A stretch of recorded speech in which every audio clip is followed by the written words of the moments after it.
എം.എൽ.എമാരായ Sachin ദേവും Lindo ജോസഫും ഇപ്പോൾ ഷിരൂരിൽ മണ്ണിടിഞ്ഞ സ്ഥലത്ത് രക്ഷാപ്രവർത്തനം നടക്കുന്ന സ്ഥലത്ത് സന്ദർശനം നടത്തുകയാണ്. അവിടെ ഉള്ള രക്ഷാപ്രവർത്തനം നടത്തുന്ന സ്ഥലത്ത് നിന്നാണ് അവരിപ്പോൾ ഇവിടേക്ക് എത്തിയിട്ടുള്ളത്. എങ്ങനെയാണ് അവിടെ കാണാൻ കഴിഞ്ഞത് രക്ഷാപ്രവർത്തനത്തിൽ? വലിയൊരു അപകടം നടന്നതിൻ്റെ എല്ലാ തരത്തിലുമുള്ള പ്രശ്നങ്ങൾ സ്വാഭാവികമായിട്ടും അവിടെ ഉണ്ടായിട്ടുണ്ട്. രക്ഷാപ്രവർത്തനത്തിൽ ഇപ്പോൾ റോഡ് ക്ലീൻ ചെയ്യുന്നതാണ് അവിടുന്ന് കാണാൻ വേണ്ടി കഴിഞ്ഞത്.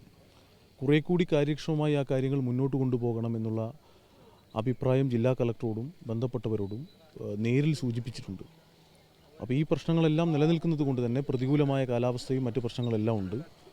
ഏതായാലും കുറേ കൂടി കാര്യക്ഷമമായി രക്ഷാപ്രവർത്തനം പുരോഗമിക്കേണ്ടതുണ്ട്, അത് ഏറ്റെടുക്കേണ്ടതുണ്ട് എന്ന ആവശ്യം തന്നെയാണ് ഞങ്ങൾക്ക് മുന്നോട്ട് വെക്കാനുള്ളത്. ഇവിടെ കലക്ടറെ നേരിട്ട് കാണുന്നുണ്ടോ? കളക്ടറെ കാണുന്നുണ്ട്. കളക്ടറുമായി ഫോണിൽ സംസാരിച്ചിരുന്നു. ചീഫ് സെക്രട്ടറിയുമായി കാര്യങ്ങൾ സംസാരിച്ചിരുന്നു. സംസ്ഥാന ഗവൺമെൻറ് കർണാടക ഗവൺമെൻറ്റുമായി കാര്യങ്ങൾ ആശയവിനിമയം നടത്തിക്കൊണ്ടിരിക്കുന്നുണ്ട്. ആവശ്യമായ എല്ലാ നിലയിലുള്ള ഒരു ആശയവിനിമയം അവർ നടത്തിക്കഴിഞ്ഞിട്ടുണ്ട്. പരമാവധി സാധ്യതകളെ ഉപയോഗപ്പെടുത്തിക്കൊണ്ട് രക്ഷാപ്രവർത്തനം ഊർജിതമാക്കി നമ്മുടെ ലക്ഷ്യത്തിലേക്ക് എത്തുക എന്നുള്ളതല്ലാതെ മറ്റൊന്നും ഈ സന്ദർഭത്തിൽ ചിന്തിക്കാൻ കഴിയില്ല. അതായത് ഈ കേരളത്തിൽ നിന്നുള്ള ദൗത്യ സംഘത്തിലുള്ളവരെയൊന്നും ഇങ്ങോട്ട് അനുവദിച്ചിട്ടില്ല. ഈ കാര്യങ്ങൾ കൂടി ശ്രദ്ധയിൽപ്പെടുത്തുമോ ഈ കലക്ടറെ? ഈ വിഷയം ഞങ്ങൾ ശ്രദ്ധയിൽപ്പെടുന്നുണ്ട്. വരുന്ന വഴിയിൽ ഞങ്ങൾ ചീഫ് സെക്രട്ടറിയുമായി സംസാരിച്ചിരുന്നു. അപ്പോൾ SOP ഇപ്പോൾ നിലവിൽ കർണാടക സ്റ്റേറ്റ് ഗവൺമെൻറ് പുറപ്പെടുവിച്ചിട്ടുണ്ട്. ആ SOPയുടെ അടിസ്ഥാനത്തിലാണ് കാര്യങ്ങൾ മുന്നോട്ട് പോകുന്നത്.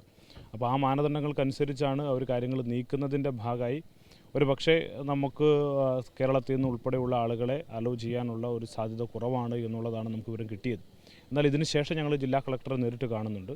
അപ്പോൾ കേരളത്തിൽ നിന്നുള്ള വിദഗ്ധരായിട്ടുള്ള ആളുകളുണ്ട്, ട്രെയിനിങ് ഒക്കെ കിട്ടി വിദഗ്ധരായിട്ടുള്ള കുറച്ച് ആളുകളെങ്കിലും ഇപ്പോൾ കൂടുതൽ പ്രതീക്ഷ നമ്മൾ പുഴയിൽ ഒരു പരിശോധന നടത്തണം എന്നുള്ളൊരു കാര്യങ്ങൾ നമ്മുടെ വന്നിട്ടുള്ള സന്നദ്ധ സംഘടനകളൊക്കെ പറയുന്നുണ്ട്. അപ്പോൾ അതിൽ ഏറ്റവും സെലക്റ്റീവായിട്ടുള്ള ഇത്തരം കാര്യങ്ങളെല്ലാം ട്രെയിനിങ് കിട്ടിയ സ്കൂബിയൊക്കെ ചെയ്യുന്ന ചില ആളുകളെ ഏതെങ്കിലും തരത്തിൽ പ്രയോജനപ്പെടുത്താൻ കഴിയുമോ എന്നുള്ളത് കൂടി നമ്മൾ സംസാരിക്കും.